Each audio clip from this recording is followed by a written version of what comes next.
The market finally got a bit of reality in the fact that number one, our debt keeps increasing. Number two, inflation keeps getting more and more mainstream as a consideration, a real consideration. And the dollar keeps getting hit. And so what's happening right now is it does appear that the United States better do some serious catch up in terms of getting involved with some kind of a digital currency potentially, with being able to improve their industrial manufacturing side so they can keep up with the trading deficit showing way more imports than exports. The United States is falling behind, and it's really hard for me as an American to say that. But all of a sudden, the euphoria turned into fear, and whether or not we find support here remains to be seen. But right now, that's what's going on. If you're going to be looking at any potential bounce from here, what has basically led a bounce on every major downturn has been tech and has been growth stocks, because that's where the money starts to flow into. Now, we know that the tech stocks are very interest rate sensitive and the yields have gone up. But today was, Tuesday, I should say, was a very key day in the market for NASDAQ and some of those growth stocks because they seem to have hit a least temporary bottom. Is this a dead cat bounce? Unclear. But one thing I can say is that from NASDAQ's point of view, and that would be looking at the Qs, the QQQs, from its peak high up over 342 to where it finally landed on Tuesday, which was right at around 319 and change, is about an 8% move. And that's a pretty healthy correction.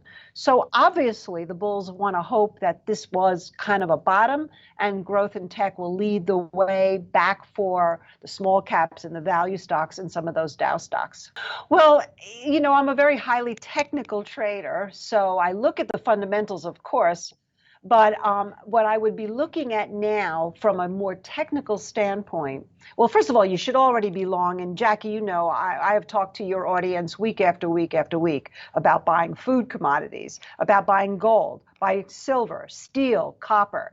Those things, some of them are very extended, but there's still an opportunity there in gold and silver because gold and silver have kind of been like the dad, the last to know that this inflation is a real issue. But in terms of the actual equity market, if today turns out to be some kind of a good support level bottom in the Qs particularly, there are some really hammered stocks that may have also bottomed that offer good risk because all you have to do is risk to under what Tuesday's low is. If it breaks Tuesday's low, go, leave, get out. But if it holds here and we can get another rally from here, maybe another 5% rally, I don't know if I necessarily say we're going to new highs, at least you have an opportunity to take advantage of a low risk trade and maybe make a 2-to-1 or a 3-to-1 on your money from your risk. I don't remember which company it was, but I did read that one of them was offering a $500 fee to get it to take a job. They're giving you money to take a job. So yes, obviously, this is another thing. I mean, this is where you sort of have to scratch your head at policy and see the Frankenstein monster that all of this stimulus money has created, and people just don't want to go back to work. And we're seeing it everywhere. Is that inflationary? Well, yeah, if these companies start giving out more money or raising minimum wage or trying to create some other type of bonus or profit sharing or what have you, it's not only inflationary, it could ultimately hurt the bottom line for some of these companies. And then what are we looking back at?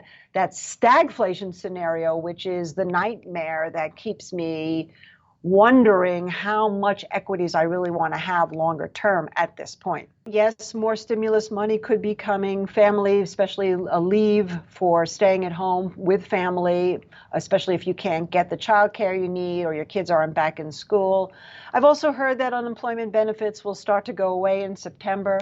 So I really don't know about the policy per se in any firm, factual way. I don't even think the government knows what firm, factual way they're planning to move ahead. But what I do know is that it would be like putting gas on the fire as far as the whole inflationary idea. I don't see where the overproduction will happen. It's there's a cycle. And that's why people are calling it a super cycle in commodities, because by the time you get more, these are raw materials. You can't just go into an industrial situation and say, you know what, I'm going to create more wheat, or I'm going to make more copper, or these are things that come from the earth. And this is why I have been so forthright about warning people about this coming, because these supply chain disruptions, the labor slowdown, which makes things harder to get out, on top of the fact that the whole overproduction that we had for years, the glut, created farmers to pull back, miners to pull back, et cetera, to raise these prices.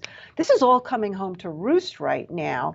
And I don't think that there's a quick solution per se. And we could see China came out with their PPI up and their factory orders, the price of everything going up. It's going to affect the bottom line. I don't see that ending like in a month.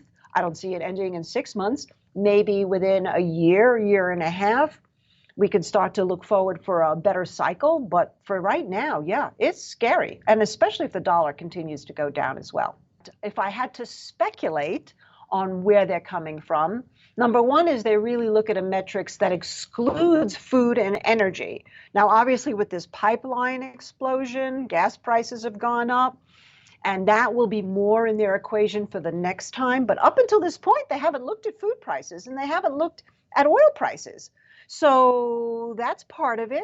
Part of it is they believe it's transitory, in that they think that as people come back to work and as people are going out and doing things, yeah, prices will go up. And then once that stabilizes, prices will come back down. I'm not sure if that necessarily means that they're ignoring or they're delusional or they just don't want to deal with the reality of what we just talked about, that there's a reason why these raw materials are going up. Part of it has to do with the pandemic, and part of it has to do with just a normal cycle.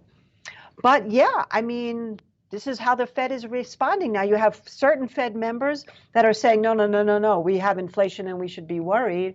But Powell and Yellen, both Treasury Secretary Yellen, are saying, don't worry. And of course, that's why you're seeing the market, because the market is worried.